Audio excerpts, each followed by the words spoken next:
తమ సహోదరులైన యూదుల మీద జనులను వారి భార్యలను కఠినమైన ఫిర్యాదు చేసిరి. ఏదనగా కొందరు, మేమును మా కుమారులను మా కుమార్తెలను అనేకులము, అందుచేత మేము తిని బ్రతుకుటకు ధాన్యము మీ యొద్ద తీసుకొందుమనిరి. మరికొందరు, క్షామమున్నందున మా భూములను ద్రాక్ష తోటలను మా ఇండ్లను కుదువ పెట్టితిమి గనుక మీ యొద్ద ధాన్యము తీసుకొందుమనిరి. మరికొందరు, రాజుగారికి పన్ను చెల్లించుటకై మా భూముల మీదను మా ద్రాక్ష తోటల మీదను మేము అప్పు చేసితిమి. మా ప్రాణము మా సహోదరుల ప్రాణము వంటిది కాదా? మా పిల్లలు వారి పిల్లలను పోలినవారు కారా? మా కుమారులను మా కుమార్తెలను దాసులగుటకై అప్పగింపవలసి వచ్చెను. ఇప్పటికిని మా కుమార్తెలలో కొందరు దాసత్వములోనున్నారు. మా భూములను మా ద్రాక్ష తోటలను అన్యుల వశముననుండగా వారిని విడిపించుటకు మాకు శక్తి చాలకున్నదని చెప్పగా, వారి ఫిర్యాదును ఈ మాటలను నేను వినినప్పుడు మిగుల కోపపడితిని. అంతటా నాలో నేనే యోచన చేసి ప్రధానులను అధికారులను గద్దించి, మీరు మీ సహోదరుల యొద్ద వడ్డీ పుచ్చుకొనుచున్నారని చెప్పి వారిని ఆటంకపరచుటకై మహాసమాజమును సమకూర్చి అన్యులకు అమ్మబడిన మా సహోదరులైన యూదులను మా శక్తి కొలది మేము విడిపించితిమి. మీరు మీ సహోదరులను అమ్ముదురా? వారు మనకు అమ్మబడవచ్చునా అని వారితో చెప్పగా, వారు ఏమీ చెప్పలేక ఊరకుండిరి. మరియు నేను, మీరు చేయునది మంచిది కాదు. మన శత్రువులైన అన్యుల నిందను బట్టి మన దేవునికి భయపడి మీరు ప్రవర్తింపకూడదా? నేనును నా బంధువులను నా దాసులను కూడా అలాగుననే వారికి సొమ్మును ధాన్యమును అప్పుగా ఇచ్చితిమి. ఆ అప్పు పుచ్చుకొనకుందము. ఈ దినములలోనే వారి యొద్ద మీరు అపహసించిన భూములను ద్రాక్ష తోటలను ఒలీవ తోటలను వారి ఇండ్లను వారికి అప్పుగా ఇచ్చిన సొమ్ములోను ధాన్యములోను ద్రాక్షారసములోను నూనెలోను 100వ భాగమును వారికి మరలా అప్పగించుడని నేను మిమ్మును బతిమాలుకొనుచున్నాను అంటిని. అందుకు వారు, నీవు చెప్పిన ప్రకారమే ఇవన్నీ ఇచ్చివేసి వారి యొద్ద ఏమీ కోరమనిరి. అంతట నేను యాజకులను పిలిచి ఈ వాగ్దాన ప్రకారము జరిగించుటకు వారి చేత ప్రమాణము చేయించి తిని. మరియు నేను నా ఒడిని దులిపి, ఈ ప్రకారమే దేవుడు ఈ వాగ్దానము నెరవేర్చనని ప్రతి వానిని తన ఇంటిలో ఉండకయు తన పని ముగింపకయు నుండునట్లు దులిపివేయును. ఇటువలే వాడు దులిపివేయబడి ఏమీయూ లేనివాడుగా చేయబడునుగాకని చెప్పగా, సమాజకులందరూ అలాగూ కలుగునుగాక అని చెప్పి యెహోవాను స్తుతించిరి. జనులందరూ ఈ మాట చొప్పుననే జరిగించిరి.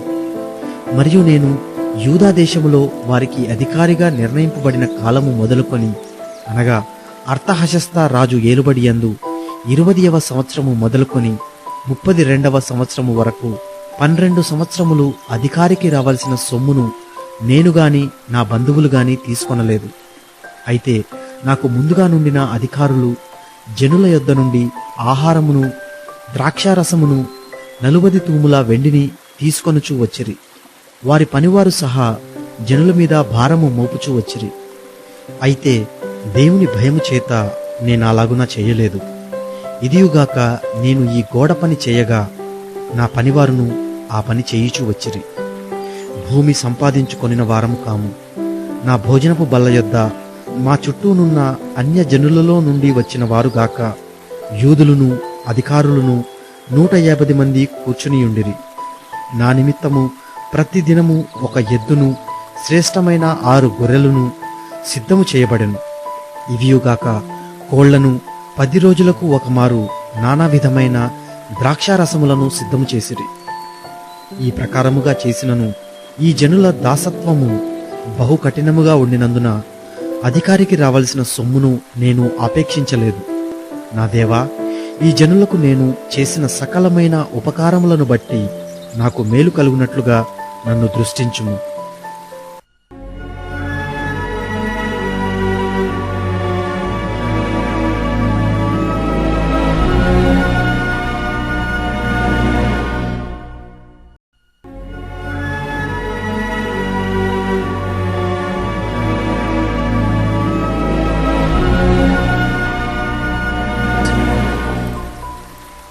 నేను ఇంకను గుమ్మములకు తలుపులు నిలుపక ముందుగా దానిలో బీటలు లేకుండా సంపూర్ణముగా గోడను కట్టి ఉండగా సబ్నల్లటును టోబియాయును అరాబీయుడైన గెషెమును మా శత్రువులలో మిగిలిన వారును విని సబ్నల్లటును గెషెమును నాకు ఏదో హాని చేయుటకు ఆలోచించి ఓనో మైదానమందున్న గ్రామములలో ఒకదాని దగ్గర మనము కలిసికొందము రండని నా యొద్దకు వర్తమానము పంపిరి.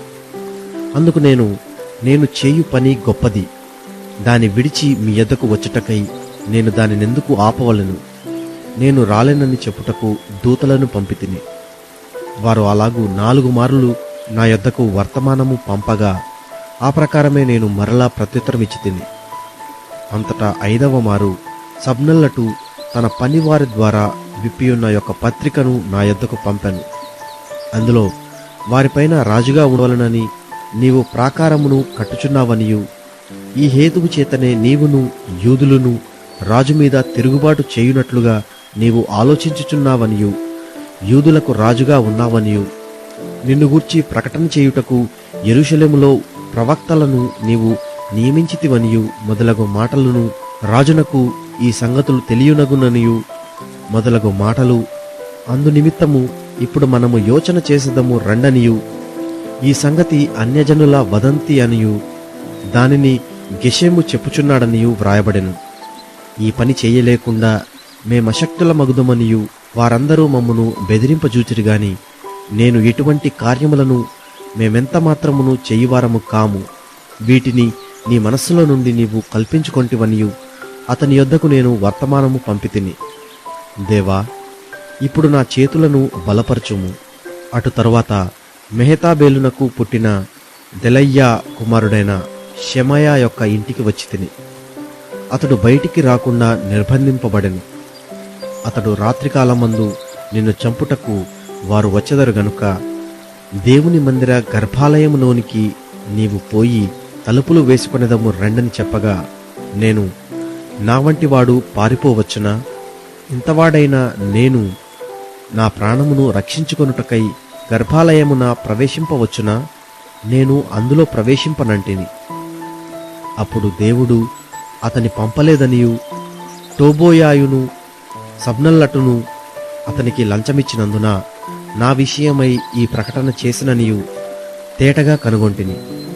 ఇందువలన నాకు భయము పుట్టగా నేను అతడు చెప్పినట్లు చేసి పాపములో పడుదునని అనుకొని నా మీద నింద మోపునట్లుగా నన్ను గూర్చి చెడువార్త పుట్టించుటకు వారతనికి లంచమిచ్చియుండిరి.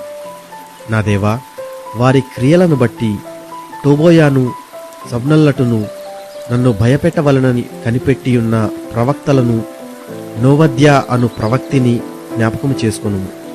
ఈ ప్రకారముగా ఏలూలు మాసము 25వ దినమందు అనగా 72 దినములకు ప్రాకారము కట్టుటకు సమాప్తమాయెను. అయితే మా శత్రువులు ఈ సంగతి వినినప్పుడును మా చుట్టూ నుండు అన్యజనులందరూ జరిగిన పని చూచినప్పుడును వారు బహుగా అధైర్యపడిరి.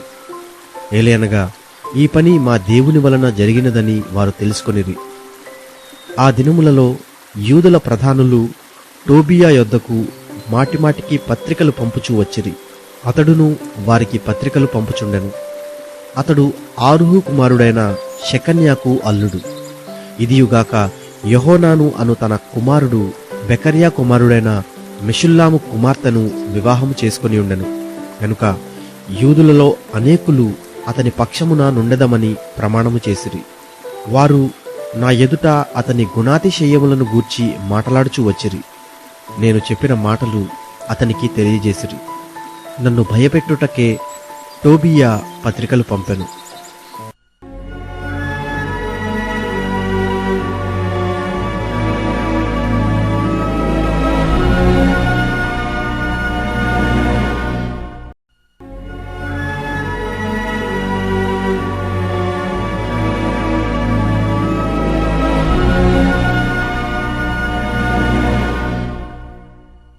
నేను ప్రాకారమును కట్టి తలుపులు నిలిపి ద్వారపాలకులను గాయకులను లేవీయులను నియమించిన పిమ్మట నా సహోదరుడైన హనానీకిని కోటకు అధిపతి అయిన హనన్యాకును యెరూషలేము పైన అధికారము ఇచ్చితిని. హనన్య నమ్మకమైన మనుష్యుడు, అందరికంటే ఎక్కువగా దేవుని ఎదుట భయభక్తులు గలవాడు. అప్పుడు నేను బాగుగా ప్రొద్దెక్కు వరకు యెరూషలేము యొక్క గుమ్మముల తలుపులు తీయకూడదు, మరియు జనులు దగ్గర నిలువబడి ఉండగా తలుపులు వేసి అడ్డగడిలు వాటికి వేయవలననియు, ఇదియుగాక యెరూషలేము కాపురస్తులందరూ తమ తమ కావలి వంతులను బట్టి తమ ఇండ్లకు ఎదురుగా కాచుకొనుటకు కావలి నియమింపవలననియు చెప్పితిని. అప్పటిలో ఆ పట్టణము మిగుల విశాలముగాను పెద్దదిగాను ఉండెను గాని దానిలో జనులు కొద్దిగా ఉండిరి. ఇండ్లు ఇంకా కట్టబడలేదు. జనసంఖ్య చేయునట్లు నా దేవుడు నా హృదయములో తలంపు పుట్టింపగా ప్రధానులను, అధికారులను, జనులను నేను సమకూర్చితిని. అంతలో ముందు వచ్చిన వారిని గూర్చిన వంశావళి గ్రంథము నాకు కనబడెను. అందులో వ్రాయబడిన వంశావళులు ఇవి: జెరుబ్బాబెలు, యోషువ, నెహెమ్యా, అజర్యా, రయమ్యా, నెహమాని, మొర్దెకై, బిల్షాను, మిస్పేరేతు, బిగ్వయి, నెహూము, బయనా అనువారితో కూడా బాబేలు రాజైన నెబుకద్నేజరు చేత చెరలోనికి కొనుపోబడి తిరిగి యెరూషలేమునకును యూదా దేశమునకును తమ తమ పట్టణములకు వచ్చిన వారు వీరే. యెరూషలేము యొక్క జనసంఖ్య ఇదే. అది ఎలాగనగా పరోషు వంశస్థులు 2175, షఫట్యా వంశస్థులు 372, ఆరహు వంశస్థులు 672, యేషువ యోవాబు సంబంధులైన పహత్మోయాబు వంశస్థులు 2818 మందియు, ఏలాము వంశస్థులు 1274, జత్తు వంశస్థులు 845, జక్కయి వంశస్థులు 760 మందియు, బిన్నూయి వంశస్థులు 648, బేబై వంశస్థులు 628, అజ్గాదు వంశస్థులు 2322, అదోనీకాము వంశస్థులు 667, బిగ్వయి వంశస్థులు 2067, అదీను వంశస్థులు 675, హిజ్కియా వంశస్థుడైన ఆటేరు వంశస్థు 98, హాషుము వంశస్థులు 328, జేజయి వంశస్థులు 324, హారీపు వంశస్థులు 112, గిబియోను వంశస్థులు 95, బెత్లెహేము నెటోపా వారు 180, అనాతోతు వారు 120, బేతజ్మాబేతు వారు 42, కిరియత్యారీము, కెఫీరా, బెయేరోతుల వారు 743, రామా, గెబెల వారు 621, మిక్మషు వారు 122, బేతేలు, హాయిలా వారు 123, రెండవ నెబో వారు 72, రెండవ ఏలాము వారు 1274, హారీము వంశస్థులు 320 మందియు, యెరికో వంశస్థులు 345, లోదు, హదీదు, ఓనో అనువారి వంశస్థులు 721, సెనాయా వంశస్థులు 3930 మందియు, యాజకులలో యోషువ ఇంటివారైన యెదాయా వంశస్థులు 973, ఇమ్మేరు వంశస్థులు 1072, పషూరు వంశస్థులు 1247, హారీము వంశస్థులు 1017, లేవీయులైన యేషూవ, హోదవ్య, కద్మియేలు అనువారి వంశస్థులు 74, గాయకులైన ఆసాపు వంశస్థులు 148, ద్వారపాలకులైన షల్లూము వంశస్థులు, ఆటేరు వంశస్థులు, టల్మోను వంశస్థులు, అక్కూబు వంశస్థులు, హటీటా వంశస్థులు, షోబయి వంశస్థులు, 138 నెతీనీయులైన జీహా వంశస్థులు, హషూపా వంశస్థులు, టబ్బాయోతు వంశస్థులు, కెరోసు వంశస్థులు, సియహా వంశస్థులు, పాదోను వంశస్థులు, లెబానా వంశస్థులు, హగాబా వంశస్థులు, షల్మయి వంశస్థులు, హానాను వంశస్థులు, గిద్దెలు వంశస్థులు, గహరు వంశస్థులు, రవయా వంశస్థులు, రెజీను వంశస్థులు, నెగోదా వంశస్థులు, గజ్జాము వంశస్థులు, ఉజ్జా వంశస్థులు, పాసెయ వంశస్థులు, బేసాయి వంశస్థులు, మెహూనీము వంశస్థులు, నెపుషీసేము వంశస్థులు, బక్కూకు వంశస్థులు, హకూపా వంశస్థులు, హర్హూరు వంశస్థులు, బజ్లీతు వంశస్థులు, మెహిదా వంశస్థులు, హర్ష వంశస్థులు, బర్కోసు వంశస్థులు, సీసెరా వంశస్థులు, తెమహు వంశస్థులు, నెజీయహు వంశస్థులు, హటీపా వంశస్థులు, సొలొమోను దాసుల వంశస్థులు, సొటయా వంశస్థులు, సోపెరేతు వంశస్థులు, పెరూదా వంశస్థులు, యహలా వంశస్థులు, దర్కోను వంశస్థులు, గిద్దెలు వంశస్థులు, షపట్యా వంశస్థులు, హట్టీలు వంశస్థులు, జబాయీయుల సంబంధమైన పొకెరేతు వంశస్థులు, ఆమోను వంశస్థులు. ఈ నెతీనీయులందరూ సొలొమోను దాసుల వంశస్థులను 392. తేల్మెలహు, తేల్హర్ష, కెరూబు, ఆదోను, ఇమ్మెరు మొదలైన స్థలముల నుండి వచ్చిన వారు తాము ఇశ్రాయేలీయుల సంబంధులో కారో తెలుపుటకు తమ ఇంటి పేరులైనను తమ వంశావళి పత్రిక అయినను కనుపరచలేకపోయిరి. వారెవరనగా తెలయ్యా వంశస్థులు, టోబియా వంశస్థులు, నెకోదా వంశస్థులు, వీరు 642. హబయ్యా వంశస్థులు, హక్కోజు వంశస్థులు, బర్జిల్లయి వంశస్థులు అనగా గిలాదీయులైన బర్జిల్లయి కుమార్తెలలో ఒకతన్ను పెళ్లి చేసుకుని వారి పేరు చేత పిలువబడిన బర్జిల్లయి వంశస్థులను యాజక సంతానులు. వీరి వంశావళులను బట్టి ఎంచబడిన వారిలో వారి పద్దు పుస్తకము వెదుకగా అది కనబడకపోయెను. కాగా వారు పవిత్రులుగా ఎంచబడి యాజకులలో ఉండకుండా వేరుపరచబడిరి. కాగా అధికారి ఉరీము, తుమ్మీము అను వాటిని ధరించుకొని ఒక యాజకుడు ఏర్పడు వరకు అతి పరిశుద్ధ వస్తువులను మీరు తినకూడదని వారితో చెప్పారు. సమాజకులందరూ 42,360 మంది. వీరుగాక వీరి పనివారును పనికెత్తలును 7,377. గాయకులలో స్త్రీ పురుషులు 245 ఉండిరి. వారి గుర్రములు 736, వారి కంచెర గాడిదలు 245, వారి ఒంటెలు 435, వారి గాడిదలు 6,725 ఉండెను. పెద్దలలో ప్రధానులైన కొందరు పనికి కొంత సహాయము చేసిరి. అధికారి ఖజానాలో 120 తులముల బంగారమును, 70 పళ్ళెములను, 730 యాజక వస్త్రములను వేసి ఇచ్చెను. మరియు పెద్దలలో ప్రధానులైన వారు కొందరు ఖజానాలో 140 తులముల బంగారమును, 14 లక్షల తులముల వెండిని వేసిరి.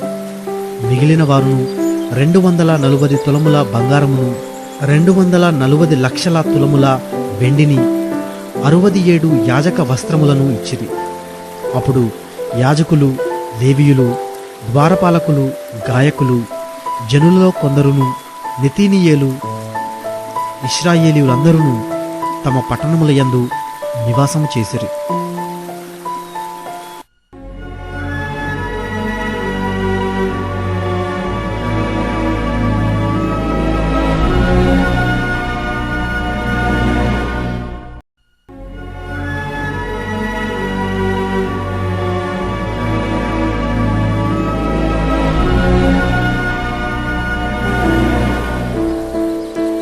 ఏడవ నెల రాగా ఇశ్రాయేలీయులు తమ పట్టణములలో నివాసులయ్యుండిరి. అప్పుడు జనులందరూ ఏక మనస్కులై నీటి గుమ్మము ఎదుటనున్న మైదానమునకు వచ్చి, యెహోవా ఇశ్రాయేలీయులకు ఆజ్ఞాపించిన మోషే ధర్మశాస్త్ర గ్రంథమును తెమ్మని ఎజ్రా అను శాస్త్రితో చెప్పగా, యాజకుడైన ఎజ్రా 7వ మాసము మొదటి దినమున చదవబడు దాన్ని గ్రహింప శక్తిగల స్త్రీ పురుషులు కలిసిన సమాజమంతటి ఎదుటను ఆ ధర్మశాస్త్ర గ్రంథమును తీసుకొని వచ్చి నీటి గుమ్మము ఎదుటనున్న మైదానములో ఉదయము మొదలుకొని మధ్యాహ్నము వరకు నిలుచున్న ఆ స్త్రీ పురుషులకును తెలివితో వినగల వారికందరికీ చదివి వినిపించుచూ వచ్చెను. ఆ జనులందరూ ధర్మశాస్త్ర గ్రంథమును శ్రద్ధతో వినిరి. అంతటా శాస్త్రియగు ఎజ్రా ఆ పని కొరకు కర్రతో చేయబడిన ఒక పీఠము మీద నిలువబడి, మరియు అతని దగ్గర కుడి పార్శ్వమందు మత్తిత్యా, షమా, అనాయా, ఊరియా, హిల్కియా, మయషేయ అనువారును, అతని ఎడమ పార్శ్వమందు పెదాయా, మిషాయేలు, మల్కియా, హాషూము, హబ్షద్దానా, జకర్యా, మెషుల్లాము అనువారును నిలిచి ఉండిరి. అప్పుడు ఎజ్రా అందరికంటే ఎత్తుగా నిలువబడి జనులందరూ చూచుచుండగా గ్రంథమును విప్పెను.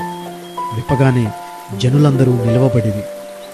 ఎజ్రా మహాదేవుడైన యెహోవాను స్తుతింపగా జనులందరూ తమ చేతులెత్తి ఆమేన్, ఆమేన్ అని పలుకుచు నేలకు ముఖములు వంచుకొని యెహోవాకు నమస్కరించిరి. జనులు ఇలాగు నిలువబడుచుండగా యేషూవా, బానీ, షేరేబ్యా, యామీను, అక్కూబు, షబ్బేతై, హోదియా, మయషేయ, కెలీటా, అజర్యా, యోజాబాదు, హానాను, పెలేయాలును, లేవీయులను ధర్మశాస్త్రం యొక్క తాత్పర్యమును తెలియజెప్పిరి. అటువలనే వారి దేవుని గ్రంథమును స్పష్టముగా చదివి వినిపించి జనులు బాగుగా గ్రహించున్నట్లు దానికి అర్థము చెప్పిరి. జనులందరూ ధర్మశాస్త్ర గ్రంథపు మాటలు విని ఏడవ మొదలుపెట్టగా అధికారి అయిన నెహమ్యాయు, యాజకుడును, శాస్త్రియునగు ఎజ్రాయును జనులకు బోధించు లేవీయులను, మీరు దుఃఖపడవద్దు, ఏడవవద్దు, ఈ దినము మీ దేవుడైన యెహోవాకు ప్రతిష్ఠిత దినమని జనులతో చెప్పిరి.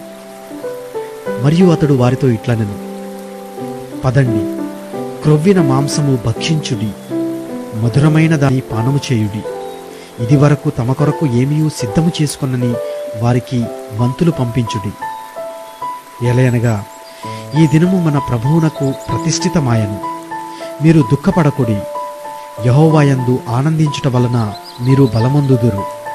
అలాగున లేవీయులు జనులందరినీ ఓదార్చి, మీరు దుఃఖము మానుడి, ఇది పరిశుద్ధ దినము, మీరు దుఃఖపడకూడదని వారితో అనిరి. ఆ తరువాత జనులు తమకు తెలియజేయబడిన మాటలన్నిటినీ గ్రహించి తినుటకును త్రాగుటకును లేనివారికి ఫలహారములు పంపించుటకును సంభ్రమముగా ఉండుటకును ఎవరి ఇండ్లకు వారు వెళ్ళిరి. రెండవ దినమందు జనులందరి పెద్దలలో ప్రధానులైన వారును, యాజకులను, లేవీయులను ధర్మశాస్త్ర గ్రంథపు మాటలు వినవలనని శాస్త్రి అయిన ఎజ్రా యొద్దకు కూడివచ్చిరి. యెహోవా మోషేకు దయచేసిన గ్రంథములో చూడగా 7వ మాసపు ఉత్సవ కాలమందు ఇశ్రాయేలీయులు పర్ణశాలలలో నివాసము చేయవలనని వ్రాయబడియుండుట కనుగొనెను. మరియు వారు తమ పట్టణములన్నిటిలోనూ యెరూషలేములోనూ ప్రకటన చేసి తెలియజేయవలసినదేమనగా, మీరు పర్వతమునకు పోయి ఒలివ చెట్ల కొమ్మలను, అడవి ఒలివ చెట్ల కొమ్మలను, గొంజి చెట్ల కొమ్మలను, ఈత చెట్ల కొమ్మలను, గుబురుగల వేరువేరు చెట్ల కొమ్ములను తెచ్చి వ్రాయబడినట్లుగా పర్ణశాలలో కట్టవలెను. ఆ ప్రకారమే జనులు పోయి కొమ్మలను తెచ్చి జనులందరూ తమ తమ ఇండ్ల మీదను, తమ లోగిళ్లలోనూ, దేవమందిరపు ఆవరణములోను, నీటి గుమ్మపు వీధిలోను, ఎఫ్రాయిము గుమ్మపు వీధిలోను పర్ణశాలలు కట్టుకొనిరి. మరియు చెరలో నుండి తిరిగి వచ్చిన వారి సమూహమును పర్ణశాలలు కట్టుకొని వాటిలో కూర్చుండిరి. నూను కుమారుడైన యెహోషువ దినములు మొదలుకొని అది వరకు ఇశ్రాయేలీయులు అలాగునా చేసి ఉండలేదు. అప్పుడు వారికి బహు సంతోషము పుట్టెను. ఇదియుగాక మొదటి దినము మొదలుకొని కడదినము వరకు అనుదినము ఎజ్రా దేవుని ధర్మశాస్త్ర గ్రంథమును చదివి వినిపించుచూ వచ్చెను. వారు ఈ ఉత్సవమును 7 దినముల వరకు ఆచరించిరి. తరువాత విధి చొప్పున 8వ దినమున వారు పరిశుద్ధ సంఘముగా కూడుకొనిరి.